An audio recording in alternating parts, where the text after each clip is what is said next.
Welcome to New Realities. My name is Alan Steinfeld, and I would say one of the warriors of consciousness that is on the planet at this time is my guest tonight, David Icke. He's one of the people I feel who are setting the bar and understanding this new reality that we're coming into. I just saw him give an 11-hour lecture yesterday, connecting the dots from conspiracies to ETs to banking fraud to protests, and he pulls it together from a very spiritual level and gives us a perspective of how to move forward as truly multidimensional beings. And I feel when the true history of consciousness is written, your name will be a part of that because you're bringing truth and clarity. And what I liked about your talk, because I put you in a box of conspiracy, you offered spiritual solutions. And that's what I think we can focus on a little bit today is like, okay, there are conspiracies. There's definitely suppression of information. Now, what do we do to get out of this trap, the box that we're in? You know? Well, for me, it's a simple thing. I call it becoming conscious. I make the very clear distinction between what I call mind-body, which is basically that level that experiences through the five senses, and consciousness, which is the greater multidimensional infinite self. It's the kind of level of self that near-death experiences are experiencing when they leave the body. The body's like a lens and it focuses attention.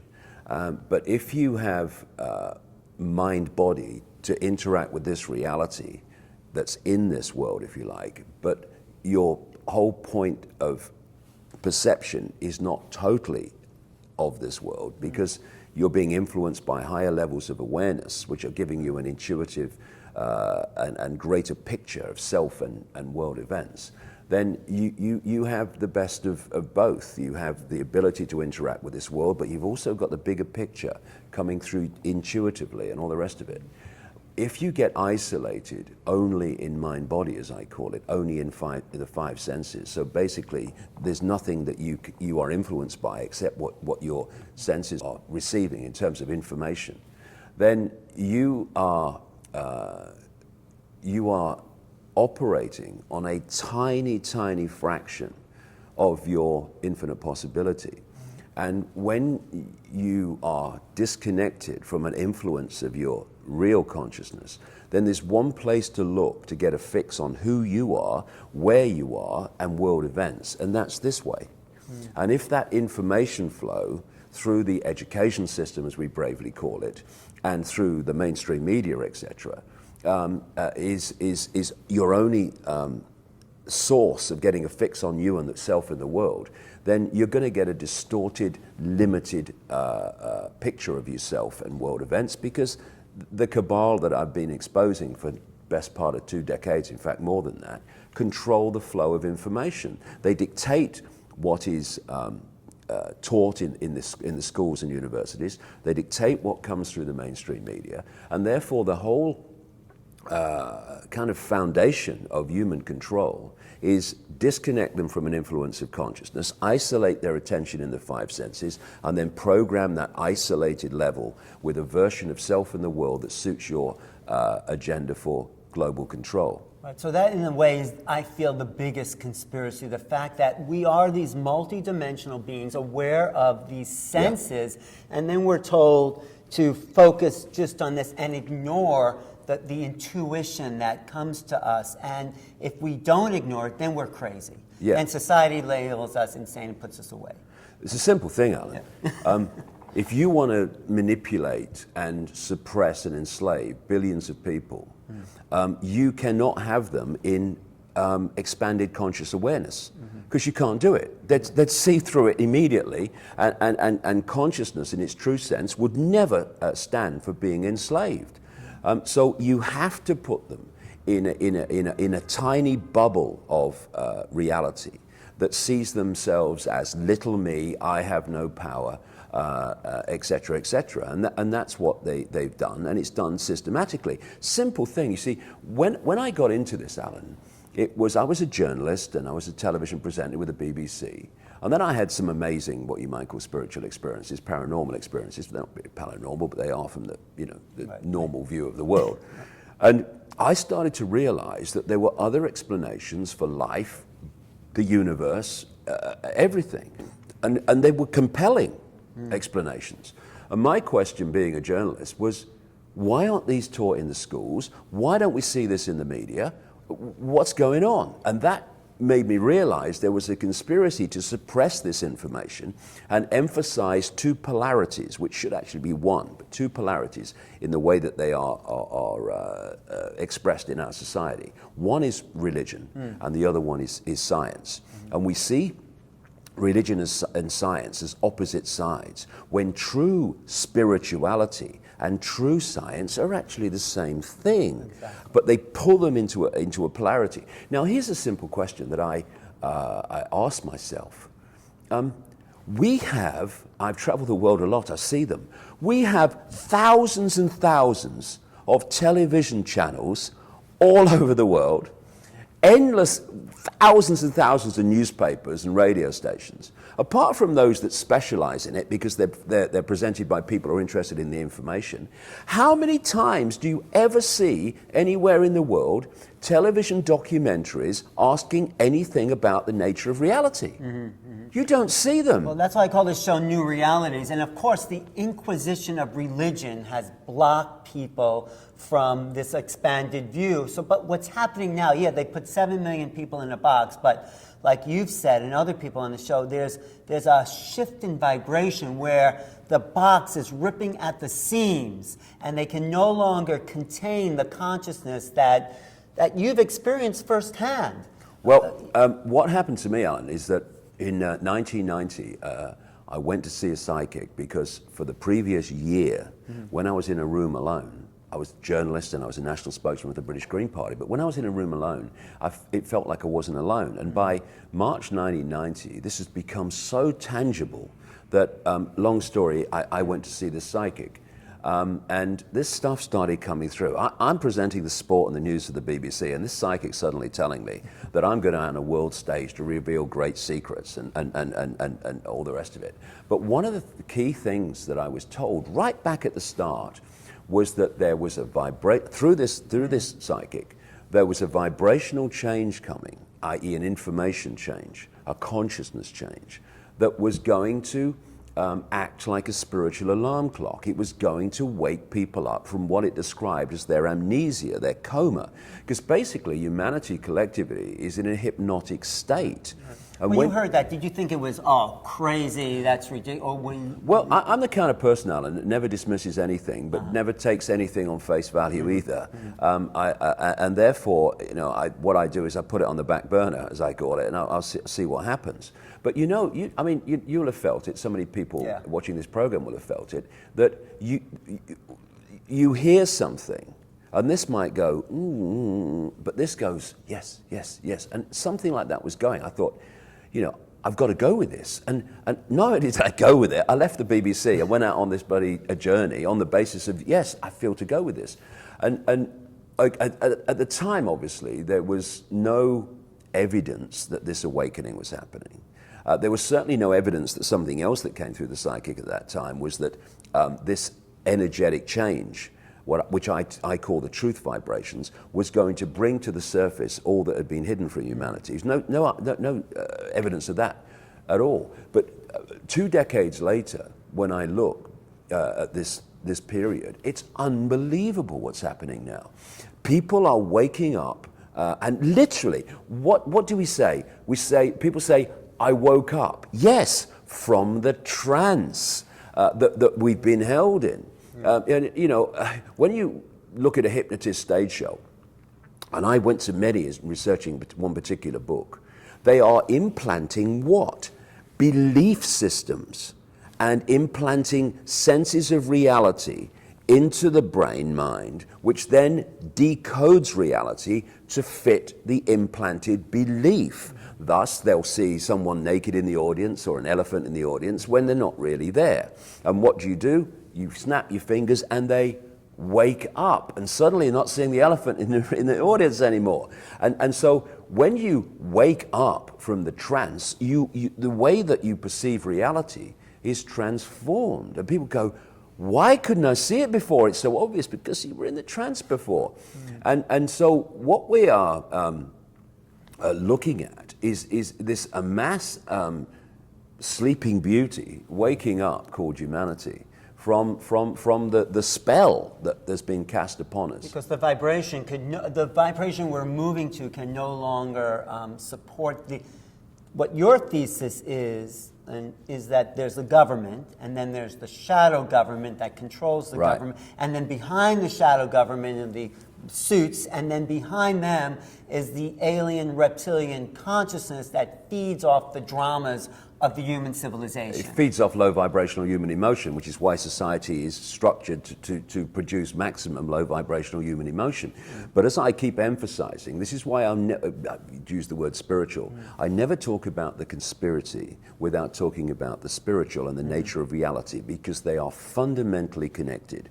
You cannot control 7 billion people physically. You can do it in a small area, but you can't do it globally. You have to manipulate people, the target population, to see self, little me, I have no power, and the world and world events in a certain way. Thus, this global conspiracy at its foundation is a mind game. It's about the manipulation of humanity's sense of self and reality. And this is why this control system is terrified of this awakening that's happening as people start to break out of the trance that they're put in from cradle to grave by the constant bombardment of information that's programming a certain reality.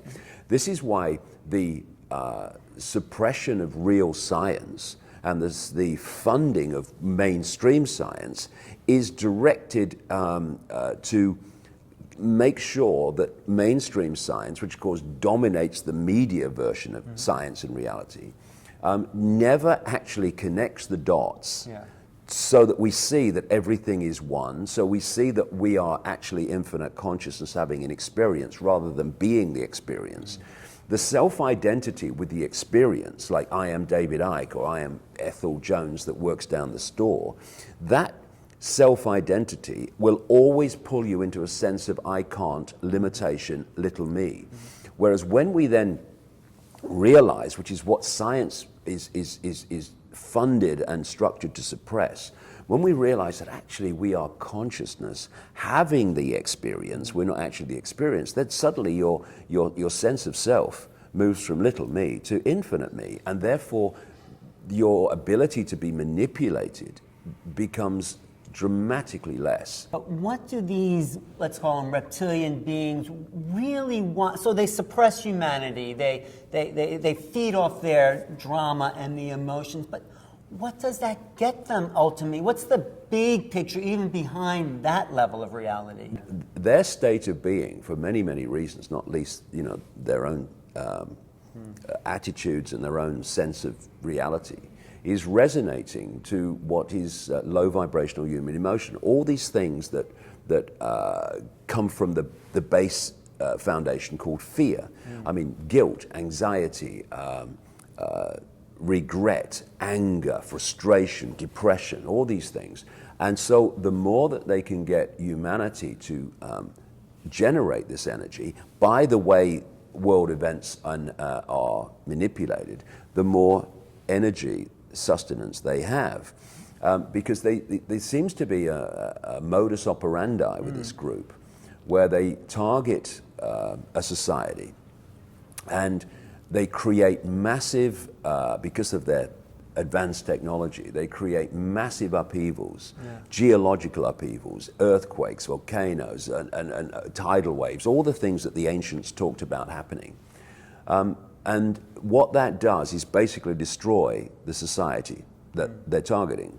Then they, again, this is in the records of ancient accounts all over the world, they then manipulate the target population genetically, and they tune them in to certain frequency bands which basically relate to the collective hive mind of this reptilian group. Because, the more I understand about this reptilian structure of society, it's very much akin in principle to an ant colony. where you have the queen ant, which is basically sending out the instructions in various ways, chemically and vibrationally, and the worker ants are picking this up and they're just following the program. And I talk about this in detail in my books, but we are being subjected, and have been for eons, to a broadcast transmission. That doesn't make it sound as advanced as it really is, but in principle, a broadcast transmission, which we are tuned to, and our DNA, which is a receiver-transmitter system, is picking up. And thus we are experiencing a contracted fake reality compared with the expansion of reality that we should be experiencing. And in principle, and in many ways in detail, the Matrix movie series was spot on in the way that we are decoding this fake reality, believing it to be real. But maybe what you also said at the end of your 11, 12-hour lecture was that, we gaining our freedom, and freedom has value because we had to press and fight for it. If it was just here, we wouldn't appreciate it. So this big obstruction in the way and the suppression is making the coming alive, the awakening of humanity even more powerful because we fought for it and we've gone through the obstacles that have been in the way to achieve it. Do you know what I mean by that? Yeah, I think, you can look at any situation and it's multi-levels of ways of observing it. You can look in it here, it looks a certain way. Looks at it there, it looks a certain way. And that can look different and that can look different to each other. But it's not a paradox. It's not, it's actually the point of observation. So you can look at this from this world reality and you can see it as a human race being suppressed by an external force. And then you can look at it from another angle, and it's a massive, on one level, collective learning experience, if you like, because what it is showing humanity, and that consciousness which experiences humanity, the consequences of giving your power away, the consequences actually of saying, you do it, you're responsible for it. I mean, no one defends politicians less than me.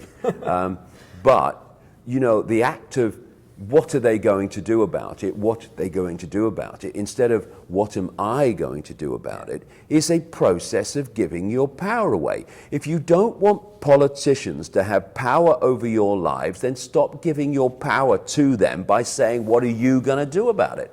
And there's this negation of responsibility, where people don't want to be responsible for the world. They don't want to even be responsible for their own lives. They want someone else to blame because then they can hide the fact that they're actually responsible for what's happening to them. And again, there's no greater way of putting your power away or giving your power away than saying it's your fault I'm in this state. We can even blame the reptilians, but if we, and of course it's part of that mind feed, but what you're saying is, the way forward is to come back home to yourself and say that I am a joyful being that's here to experience my ultimate consciousness. Yes, and also,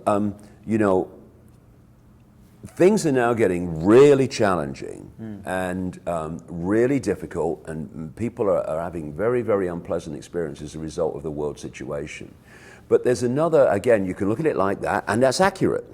But you look at it in another way and you say, if it wasn't happening, if it was just toddling along and everything was kind of just about all right, then there wouldn't be this awakening. Exactly. There wouldn't be this, these people standing up in Occupy protests and saying, I can see the situation now. I'm a slave. I'm not having it. That wouldn't be happening. So these challenges are also gifts. I said many times, related to my own life, never mind the principle in general, that life tends to give you your greatest gifts brilliantly disguised as your worst nightmare. And that's what's happened in my life. And I look back at where I am now, and I wouldn't say I enjoyed many of the unpleasant things that happened to me and challenging things that happened to me, but I'm glad they did, because I wouldn't be what I'm doing now, wouldn't know what I know now without those challenges. So we should be, when we have challenge, It's the understanding that we're infinite consciousness. This is just one dot in infinity. Let's deal with it and then move on, instead of letting the challenge overwhelm us. You know, the interesting thing you said about this race that's controlling is that they use symbols a lot. Yeah. And I think we can learn from that, because symbols are not just these pretty pictures. They impact consciousness in ways of manipulating our reality. And that's what they do for these beings in control. They're reminding, I think, them, like, you know, all the cast companies have these spiritual symbols. Shell, the chevron. These are allusions to the body and spirit being one and separate at the same time. So they're playing with spiritual realities, but reinforcing their own agenda with that. Yeah, they're playing with manipulating people's perception of reality. Yeah. Because, you know, we have become obsessed with communication through words.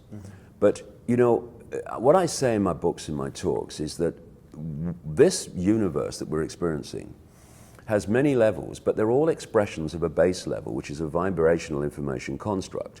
And we come through the electrical, like the ear will take vibrational information, that will turn into electrical information, that goes to the brain and the decoding system of the body, and even the heart should be massively involved in that.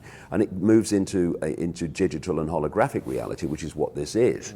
So everything comes back to the base vibrational construct. So a word that is written, that we see in holographic reality, in its base state, that word is a vibrational field. And it is affecting people vibrationally. You know, when you read a book, in the holographic realm, you are seeing words and it's going through the decoding system of the eyes. But that book is a vibrational information field. And it's communicating with you as a whole while you're holding it and reading it in parts. And that's the same principle of a symbol. And the cabal that I'm exposing that understands these esoteric, what some people call occult hidden principles, and they want them to remain hidden so we don't understand how we're being manipulated. We see a symbol of whatever it is. In holographic reality, we see a symbol on a transnational corporation logo. Those symbols, if you bring them back to their base state, are information fields. And thus, we're looking at a symbol, but what we're interacting with on a deeper vibrational level is an information field, and it's affecting us. Yeah. These people don't put symbols of particular types all over society for no reason. They do it because it's impacting upon us subliminally without us even realizing it. Like I say, communication is not through words alone. In fact, the major communication is not through words. It's by vibrational energetic exchange, and they can hack into that system by putting symbols all around us. It's like what's going on is a holographic movie in our head, which we are decoding. And thus, the way we decode reality from this information field dictates what our so-called physical holographic experience is. And the way we decode reality is dictated by our sense of reality. And in the same way that you can hypnotize people to decode reality in a certain way, you know, like there's an elephant in the audience, you can be hypnotized through media, education, and basically the sources of information in this world to read reality in a certain way. And that's what we're doing. And that's what's happened. And which is why when people open their mind to consciousness and go into deeper levels of self, they perceive reality and experience reality in a much more expanded way, because they're now interacting with the energetic field of the universe in a completely different way and a more expanded way, and thus their perception of everything is expanded, including of self. When you're up there on stage for 11 hours, you're also kind of beaming in energy. You're transmitting what I feel these beings have given you. That's an interesting point, because, you know, over the years, psychics, visual psychics have been in the audience, and they've seen this happening. There's this energy coming to the top of my head and going out. And you know, we talked earlier about you can read a book, or you can hold the book and get the totality of the information. I realized, Alan, a long time ago, that the most important communication between me and the audience at these events is energetic. And more than that, the most important reason for them is that massive build-up of energy with the audience massively participating as we become one unit, that over the hours it builds up and it is sending out massive high vibrational energy information into the energy field, which can then be picked up by anyone that kind of interacts with it. And you know, that's what they're doing. That's what Satanists are doing. I mean, they say it in their own writings. They are impacting upon the energy field, the energy sea in which we live and interact, low vibrational fields to bring it down vibrationally and make it come into density. And we're bringing it up. Exactly. What's happening with these events and what other people are doing in their own way around the world is that they are impacting upon this energy field and they're raising its vibration. And interestingly, organizations like in America, the HeartMath Institute, talk about the fact that love, appreciation, and these emotions, they are 5,000 times, they say, more electromagnetically powerful than hatred and these other low vibrational emotions. So, you know, we can do so much and reverse so much of what's been done to the morphic field that we interact with by doing these events and by what other people do around the world. By sending love and joy. Yeah.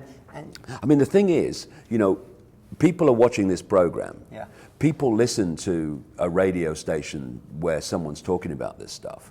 But that's not the only way that broadcast is communicating, because it's going out as a broadcast, and it's going out into the ether, and it's being picked up by people who've probably never heard of the radio station that they're being influenced by. Because when we talk in the media, we are giving out information fields, and thus anyone that can talk about this in any way, shape or form is adding to this transformation of the human energy sea, which is so important to lifting the density and allowing us to go into other levels of reality. You know, that people get worked up over fear, but if that's all they hear you say, which is what I heard you say when I first met you, because I didn't know anything about you, and then there's this other thing that you lift them out of that, their own stuff that they're projecting onto you, and you give them a solution. That's the power of your message. Well, it's very kind of you. Thank you, David. It's a pleasure, Alan. Yes, thanks Thank again. you. Alan Steinfeld for New Realities, talking to David Icke. Website, David Icke. DavidIcke.com. There you go. Please check out his books, his programs, his YouTube, and look for him when you